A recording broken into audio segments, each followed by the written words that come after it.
Warning: today's story is rated X for profanity, sexual situations, and other subject matter some may find offensive that can be inferred from the title.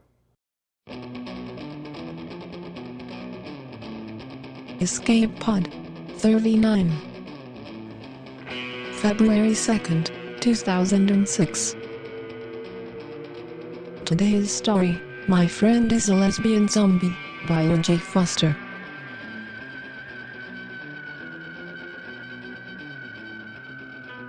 Hi, welcome to Escape Pod. I'm Steve Ely, and happy Imbolc. I'm on a mission today to promote a new word that I coined about a week ago. It's a word that describes those ugly web pages you run across that consist of nothing but links to other pages. You know the ones I'm talking about. You do a perfectly innocent search on, say, clothespins, and you click the top link because it says your #1 clothespin site, and what you get is a big white screen with tiny blue links to clothespin banking and clothespin porn and Nigerian clothespin scams. Half those links don't actually lead to whatever it is they describe, and the other half freak you out too much to check. I believe the accepted term for these pages is link farm, but I think that's too positive. Farms are good things in our society. They grow food, they create value. These pages have negative value. If they didn't exist, those same spots in the search results would be occupied by whatever it is you were actually looking for. They form a slimy surface on big patches of the web, where they subsist on tiny bits of revenue from the atmosphere. So I submit to you the word web fungus. That's one compound word, WEBFUNGUS. I'm not sure why web fungus bothers me so much. It actually annoys me more than spam, even though it's less talked about. Spam's a passive irritant. It's just one more line item in my inbox. I hit a button, it goes away. But web fungus is insidious. It jumps out at you when you're expecting something better. I'm browsing along, I'm trying to actively find something, and suddenly I'm stuck in this bog of links, and I have to back out and find some kind of path around it. Too often that second path just leads to more web fungus. There's not too much I can do about the existence of parasites on the web, but maybe, just maybe, with an uglier name, with a little more condemnation, people will be a little bit more aware of them. And then the next clever plugin or search engine developer can come up with something better we can do about it. If I can search next year and find 10,000 hits on the word web fungus, I'll know that I'll have made the world, if not better, then at least a little more discriminating. Our story today is also about being not so much better, but rather dealing with the situation one's in.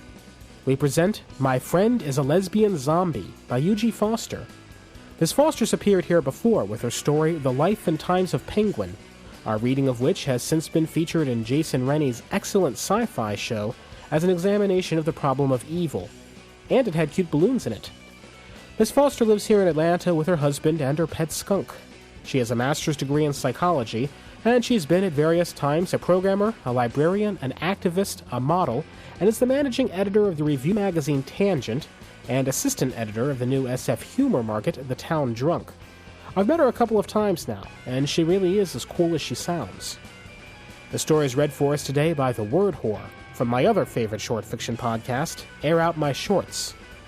I have at one point heard Air Out My Shorts described as a dirtier, drunken version of Escape Pod, and funnier too. I can't argue with that, except I think it's equally possible that we're the sober, overly prudish version of Air Out My Shorts. In any case, we're pleased to have her here with us this week. It's cool to hear what she sounds like doing a straight reading. Well, you know what I mean. And before we explore that any further, it's story time.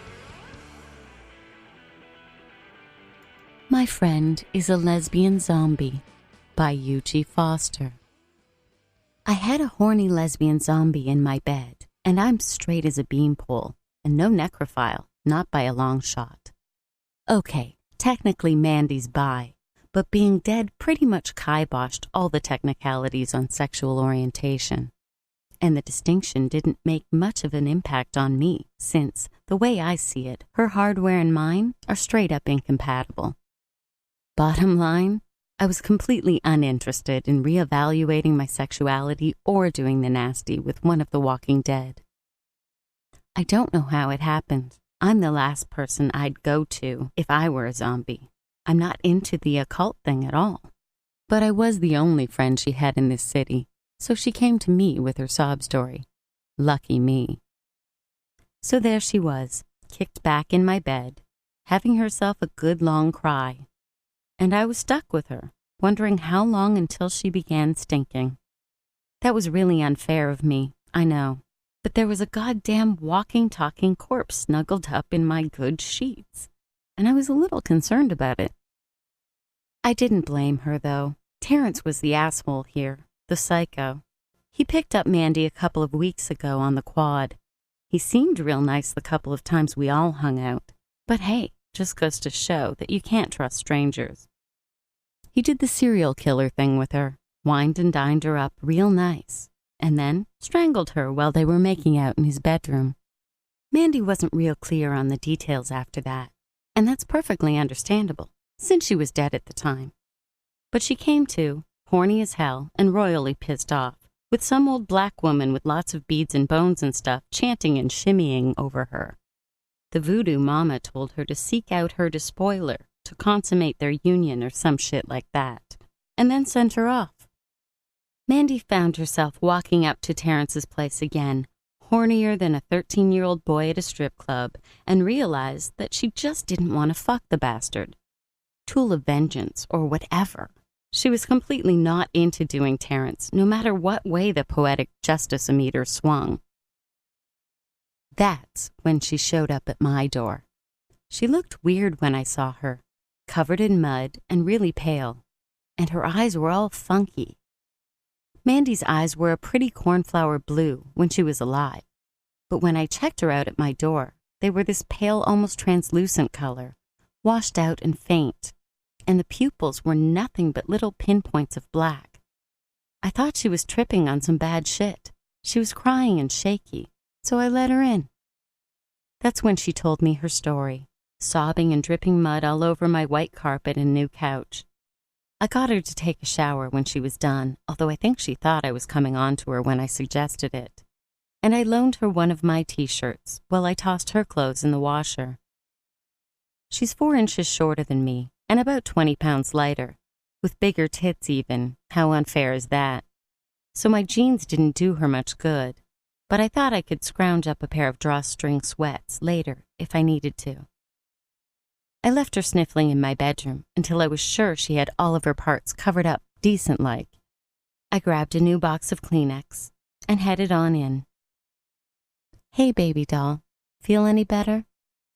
Mandy nodded, her damp blonde hair plastered against her face. I sat down beside her and pushed the lank, soggy mass back, touching her cheek on accident. She was freezing cold, and her skin was heavy and stiff as vinyl. "Geez, girl, you're freezing." I saw tears forming up again around her spookily clear red-rimmed eyes. "I'm not freezing," she wailed. "That's the problem. I can't feel a thing." And she buried her face in my ruined pillow. I hastily handed her a tissue, and then the whole box, all of the time cursing myself for being a tactless fool. But hey, this was the first time I've had to deal with a zombie. What'd you expect? She took the Kleenex and started weeping and sobbing all over again. I put an arm around her. It was like hugging a side of beef, cold and stiff, and pulled the pillow away. She didn't notice the missing pillow and just started crying on my shoulder instead. Good thing I was wearing workout clothes when she came by. Do zombie tears stain? "It'll be okay," I said. "Don't you go blaming yourself. It's all that bastard Terrence is doing. We'll set you right." How? How, Dana? I'm a walking corpse, and all I want to do is fuck someone. I felt her slide a stiff hand down my back, and goosebumps broke out in their wake. "I don't know, but we'll think of something." I edged away before her hand could start roaming somewhere I really didn't want it to. She looked up at me. I think I was getting used to her eyes, because they didn't unnerve me as much. "Really?" "Yeah, sure." "And I won't have to fuck that asshole?" "Course not. Just 'cause you're dead doesn't mean you lose the right to say no." She gave me a little smile, and I wished that she hadn't. Her gums were a sickly white color, and her teeth looked yellow and dirty. Trying not to let her see how freaked her appearance and her touch was making me, I stood up. The first thing we gotta do is find that voodoo chick who whammied you and get the lowdown on your condition. Don't you think I should see a doctor? Or go to the police? Mandy, honey, I hate to throw this back in your face, but you're a zombie. You got no pulse. You got no heartbeat. Your blood's beginning to coagulate and you ain't breathing. That walking undead creature of the night gig, it's not really a doctor cop sort of thing, you know? I was afraid that she was going to start crying again, but she just hiccuped and nodded. I couldn't figure out how she could speak, much less bawl her eyes out without breathing, but she was doing it. We'd done the first aid vital signs check on her when she first showed up, like how they showed me in my lifeguard training, and she didn't have any. So now what? She said. That was an awfully good question. Wished I had an answer for it so she'd quit staring at me with those whacked-out eyes. Well, do you have an idea who the voodoo chick was? Can you describe her at all? Mandy shook her head. I never saw her before in my life, and it was dark. I told you everything I remember already. That's okay, I said quickly. Mandy looked unstable again, like she might just start up with the tears if I didn't get her mind off it. Had she been this flighty when she was alive, or was it a zombie thing? Tell you what, why don't we check out the scene of the deed and see if we can't round up some clues? Mandy perked up, and a more upbeat glimmer sparked in her translucent eyes. It helped. Oh, okay. Her clothes weren't dry yet, so I found a pair of stretch pants that didn't bag too much on her and loaned her a sweatshirt. A little bit of makeup helped her unnatural pallor, and a pair of retro blue hippie shades did a good job of covering up her eyes. She was a little fuzzy on the details about where exactly she came to, but knew roughly where it was. The flashing lights in the ambulance guided us the rest of the way. The cops at the scene looked bored and didn't mind being talkative.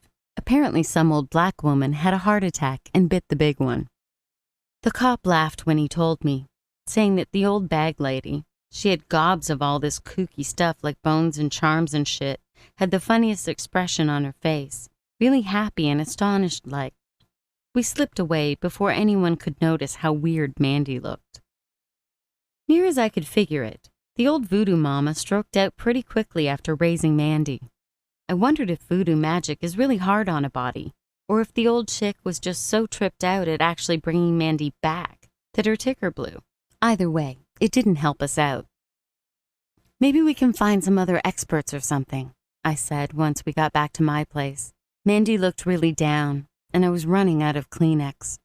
There's loads of alternative religious groups on campus, I continued. Maybe one of them can help us out. Like the Unitarians?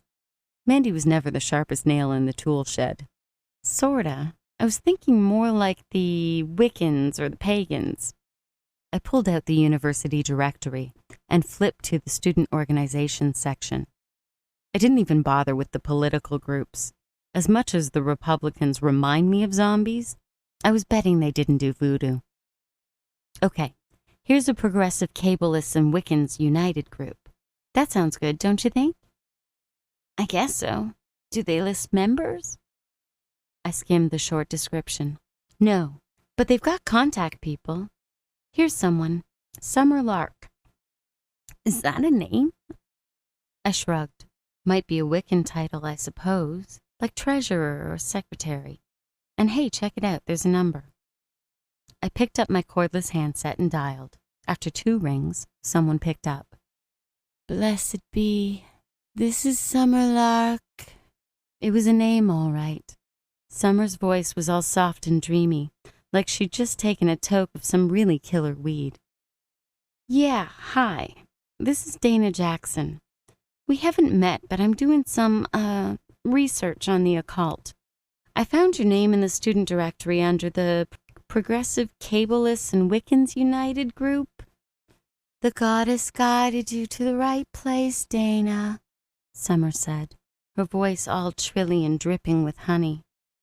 There's always room for more neonates interested in the arts. I personally have been a practitioner for 13 years. I've got a tactile focal center, and my dominant element is water. Wow. I tried not to let the sarcasm show in my voice, but she wasn't making it easy on me. I don't usually buy any of that new age shit. Magic rocks and bonfires and all. But then again, I have a zombie sitting on my coverlet. Guess that's a pretty kick-ass argument for the existence of weird shit in the world. So that'd make you an expert on supernatural stuff, right? I said. Oh, definitely. I've seen it all. You wouldn't believe what goes on right under the noses of those who don't have the gift. Yeah, okay, whatever. So what can you tell me about zombies? Summer just laughed. It was really fake laugh, musical in an off-key atonal way. That might just be a little bit over your head right now. If you're a complete novice, you should probably stick to purification rituals until you learn what your balance is. The thing is, I said, fighting hard not to say what I really wanted to. Her smug know-it-all tone was really ticking me off. I'm in a hurry. My friend just got turned into a zombie, and we need to find out what the deal is. There was a long silence on the other end of the line. Is this a joke? Summer finally said. She sounded impatient with me now. Her sweet little dreamy voice was cold and sharp. Is this someone from NAO? You sick little satanic fucks. Just wait till I tell the dean. The crash on the other end as Summer hung up was pretty impressive. Mandy looked at me with her colorless eyes after I put the handset back in the cradle. Well, the bitch hung up on me. Look, baby doll, she was kind of flaky. And by kinda, I mean a lot. Did she say anything about zombies? I sighed. No, but I really don't think she's on the level. I think her and her coven are just some preppy chicks prancing around with incense and crap. Now what? I snagged the student directory again. Summer said something about another group. Thought I was them calling to give her a hard time. If she hates them, they can't be all that bad. What are they called? That's the problem. She called them Na or Nail. I don't know who they are. Mandy came over to check out the directory with me. I wish she wouldn't do that. Not only do I hate it when people read over my shoulder, but I think she was scoping out my cleavage. Here we go now, I said. The Necromancers Alliance of Occultists. I'm betting this is them. Their initials read NAO. The contact name was a normal one at least, Karina. I called the number and heard the mechanical click of an answering machine pick up. Hello, this is Karina. I'm not home right now. Shit. I cupped my hand over the mouthpiece. I got her machine. What do you want me to do? Leave a message, Mandy whispered. Karina's leave your name and number recording ended with a high-pitched beep. Hi. This is Dana Jackson. I have some questions about the occult, specifically about supernatural creatures. I was going to say monsters, but I remembered Mandy was listening in. And I was wondering... There was a feedback squeal that made me jerk the phone off my ear. Hello? I heard, tinny and high. I put the phone carefully back to my head. This is Karina. Are you still there? Her voice was gravelly and harsh up close, like from someone with a major smoker's cough. Yeah, I'm still with you. Didn't think you were home. I screen my calls. What can I do for you? I'm looking for some information. My friend has this problem. It's sort of voodoo occult in nature. Voodoo occult? What sort of voodoo? Is it a curse or spell on her or something like that? Karina sounded eager and excited. I glanced over at Mandy, taking in her freaky eyes under my shades, her pale skin that makeup couldn't hide completely, and the blue-purple color of her lips. Yeah, you could say that. The thing is, she's dead. A walking around and talking kind of dead. I don't know what I expected after I dumped my bombshell, but Karina took it all in stride. Is she with you now? Yeah. Give me your address and I'll be right over. We were getting results now. I didn't know what sort of results, but it was something. I told her where I lived and hung up. In something like 20 minutes, there was a knock on my door. When I went to open it, I saw a chick with a pile of books in her arms.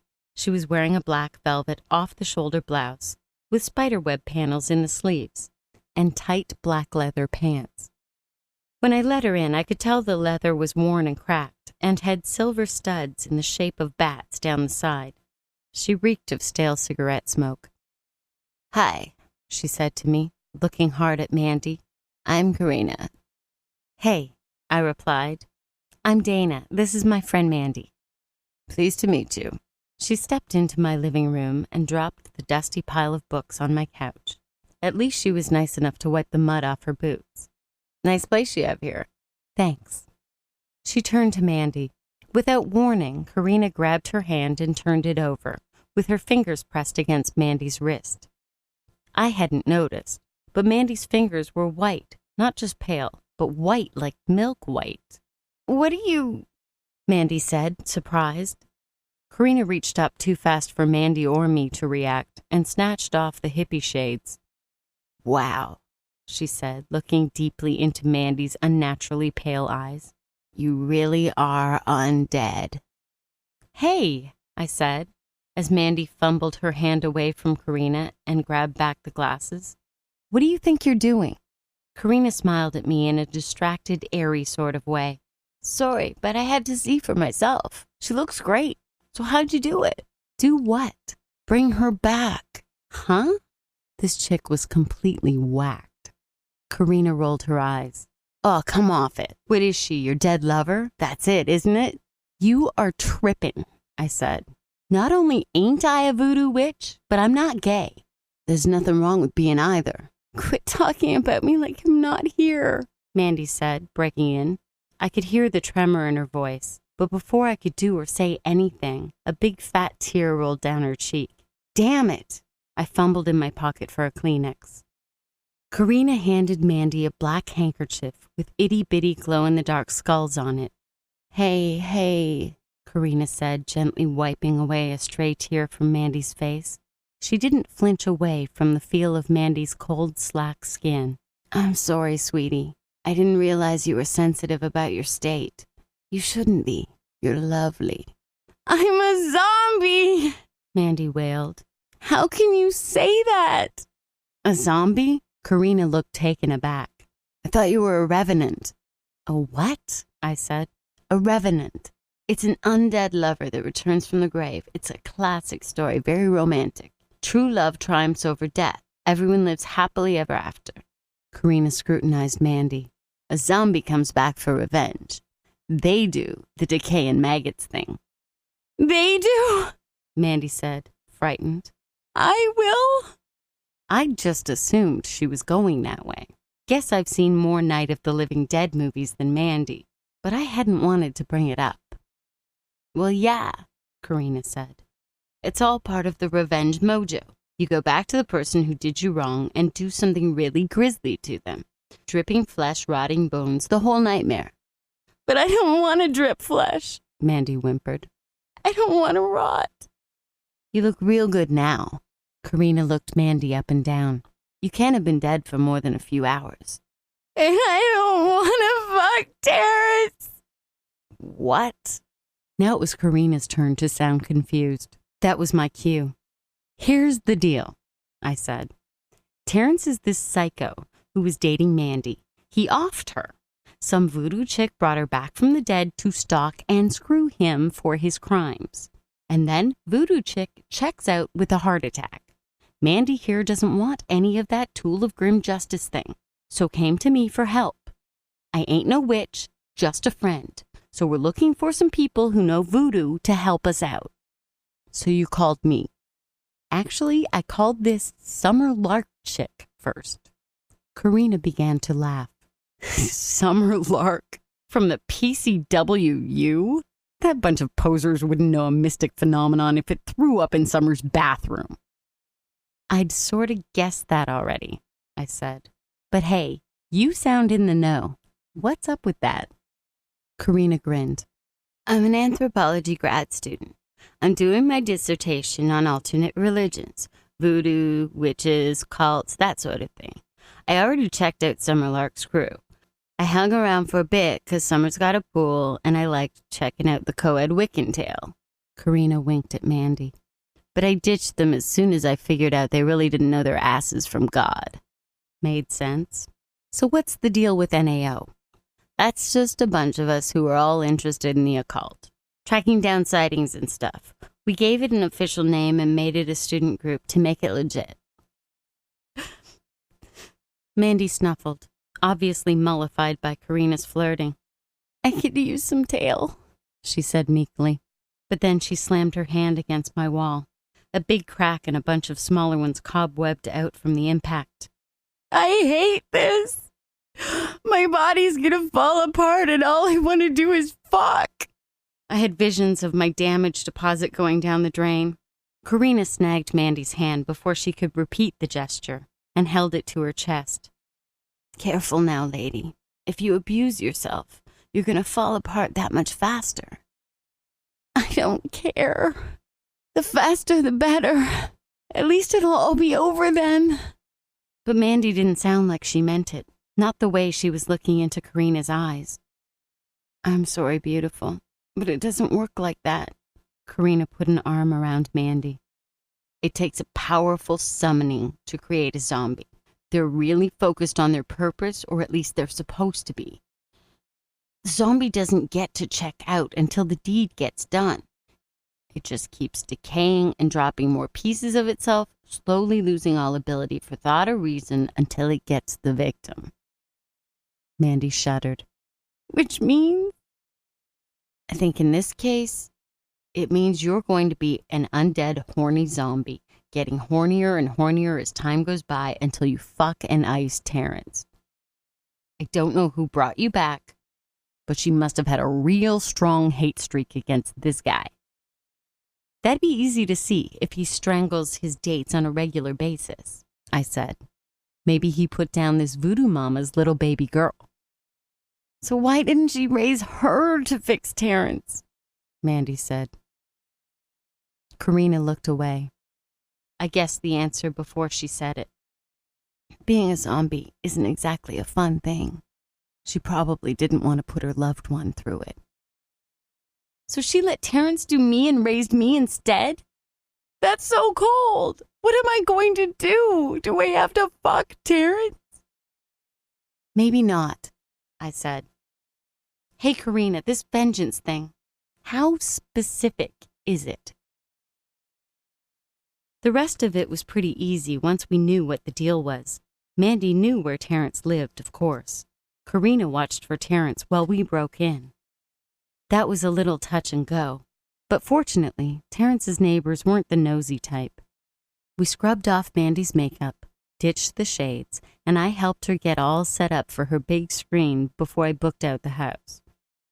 It was real sweet. I laid Mandy out like an eager young bride in Terrence's bed, propped up pretty on a couple of pillows. Just in time, too. Karina gave us the signal as we were finishing up. Like we planned, she buzzed the cops on her car phone as soon as she saw me slipping out the back.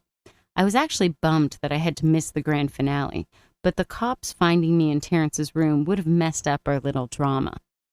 Terrence was freaked to see Mandy. Did a fair share of screaming. I could hear him from clear out in the yard outside. I can just imagine her turning her freaky-ass eyes on him and doing the zombie shuffle like we agreed on beforehand, maybe even with some old-style Frankenstein arms for good measure. He ran right into the cops when they showed up and gave his full confession right then and there. It was music to my ears, hearing him babble his psycho hat off. I hoped that Mandy was getting an earful, too, especially the part where he was begging and pleading for them to punish him and going on about how sorry he was. Nothing like a pissed-off zombie chick to put the fear of God in a person, I always say. Mandy's corpse was all the evidence the cops needed to top it off. As I suspected, Mandy was a complete natural at playing dead. They took her to the morgue and did an autopsy. That part worried both Karina and me, but we worked on the assumption that since she was dead and couldn't feel anything, the autopsy wouldn't freak her too much. They sewed her up when they were done verifying that she'd been strangled to death, and then prepped her for her family. The funeral was rough for all of us. It was hard seeing her folks looking completely ripped apart. They'd lost a daughter, and I knew it wouldn't do them any good for me to tell them Mandy had become a zombie. She looked really fine all laid out for her wake. The undertaker did an A1 job. I kept expecting Mandy to break down and start boo-hooing in her coffin, which would really make for some explaining. But she kept quiet. Just in case, though, I snuck her a Kleenex when I went up to pay my respects. She cracked a sad little smile at me for a second, before turning all stiff again for her public. The next part was something of a scramble. Mandy snuck out after the wake, but before they put the coffin into the ground. We were all wigging about that one. Karina was certain that Mandy had the strength to dig herself out, but neither Mandy nor I were too keen on that. So Mandy just lifted up the lid when no one was around and zipped out the back door of the funeral home, right into Karina's waiting arms. Terrence got put away for life, and Karina and Mandy got together. The undertaker preserved her corpse the way they do, replacing all her defunct bodily fluids with chemicals and shit, so she wouldn't decay. Although she does smell like formaldehyde. I assume Karina will get used to it, or maybe it'll fade. Mandy still looks a little weird, but she picked up some mail-order contact lenses and bleached her teeth. I don't know what they're doing about the horny part. There are some things I just don't want to know.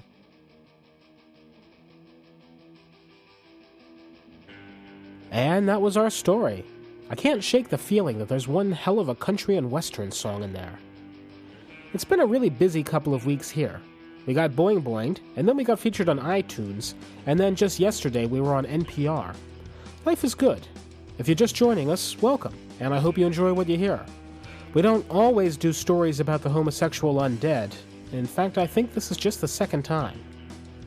If you've been here a while, I'd like to call your attention to a couple of changes on our website. One is that we've changed our poll question. We've been bringing some more people onto the Escape Pod team. I'll talk about that very soon. And it's likely that in the near future, we could have the ability to put more content out more regularly. What I'm not sure of is how much content you guys want. So that's the question. Assuming we were technically able to put out more flash fiction each week, more in-depth reviews or genre news or interviews, how often would you like to hear it? Or is this one day each week enough?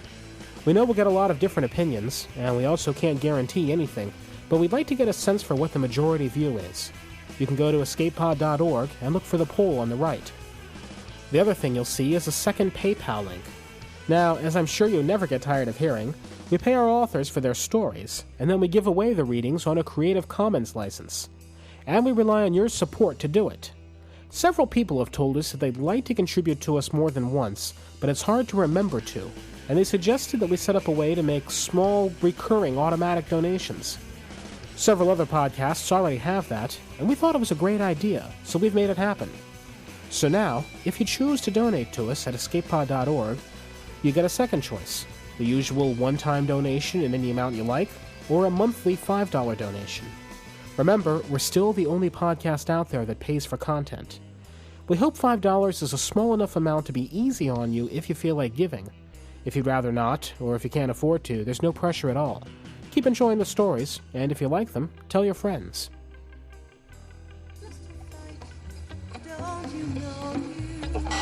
So rednecks are killing rednecks. They have become their own food chain.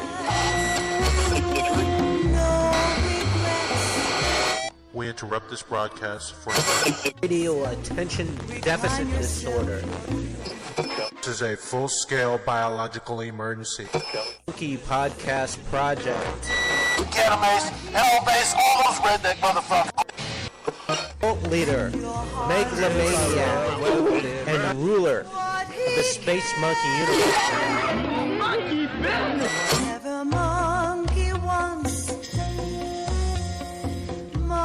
Completely normal guy. just a single dad raising his 2 teenage kids, working a normal job, doing a podcast. There's no exception to the rule. Mad cows from outer space. You know, the taking over the world thing, it's not a big deal, I guess. It's just one of my hobbies. How dare you be apathetic with my show? Not called Radio ADD for nothing. The Monkey Podcast Project.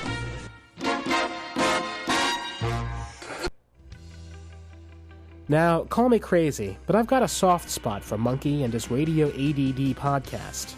That soft spot is between my stomach and my pelvic bone, and my doctor says as long as I avoid spicy food and kickboxing, it's nothing to worry about. Meanwhile, if you enjoy funny music, clever sound design, and absolute total randomness, then Radio ADD is the podcast for you. Our music is by permission of Daikaiju. Consider, if the Copenhagen interpretation of quantum mechanics is correct, then in some alternate universe, Daikaiju is considered elevator music. I'll bet in that universe, they build taller buildings. That was our show for this week. I hope you're having a great Groundhog's Day. If you don't live in the US and you don't know what Groundhog's Day is, it's a silly tradition that means if the president sees a shadow today, it's 6 more years of deficits. Let's all just stay inside. And we'll see you next week.